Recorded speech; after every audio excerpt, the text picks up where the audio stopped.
নক্ষত্র যদি আপনার হয়ে থাকে আদ্রা, আদ্রা নক্ষত্র যাদের গণ হচ্ছে নরগণ, আদ্রা নক্ষত্রের দেবতা রুদ্র, অনেক টক্সিসিটি ফিল করেছেন, ফেস করেছেন, প্রচুর স্ট্রেস এসেছে জীবনে, জীবন সংগ্রামটা অনেক বেশি ভোগ করতে হয় আদ্রা নক্ষত্রে জাতক জাতিকাতে। সেক্ষেত্রে আমি মনে করি যে এই জায়গাটাকে যদি নিয়ন্ত্রণ করা যায় সেক্ষেত্রে আমার মনে হয় অনেকটা পজিটিভ হবে। আদ্রার হেলথটাকে একটু খেয়াল রাখুন, মেন্টাল প্রেশারটাকে অনেকটাই কন্ট্রোল করার চেষ্টা করুন। হোটেল, হসপিটালিটি ইত্যাদি বিজনেসে যারা আছেন মোটামুটি চলবে, ফাইন্যান্স একটু ঠিক হবে, মিডিয়া লাইনে যারা আছেন গ্রোথ হবে, যে কোনো ধরনের অ্যাডমিনিস্ট্রেটিভ লাইনে যারা আছেন মোটামুটি ঠিকঠাকই থাকছে।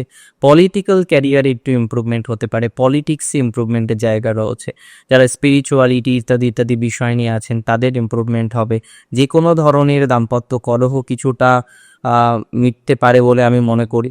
এবং এক্ষেত্রে আরও একটা কথা আমি বলবো, যারা আর্টিস্ট আছেন, ওয়েল নোন আর্টিস্ট আছেন, আর্ট কালচার ইত্যাদি বিষয়ের সাথে যুক্ত, তাদের একটা কিন্তু প্রোগ্রেস হতে পারে। যে কোনো আধ্যাত্মিক বিষয়েও অপরচুনিটিস অনেকটাই বাড়বে।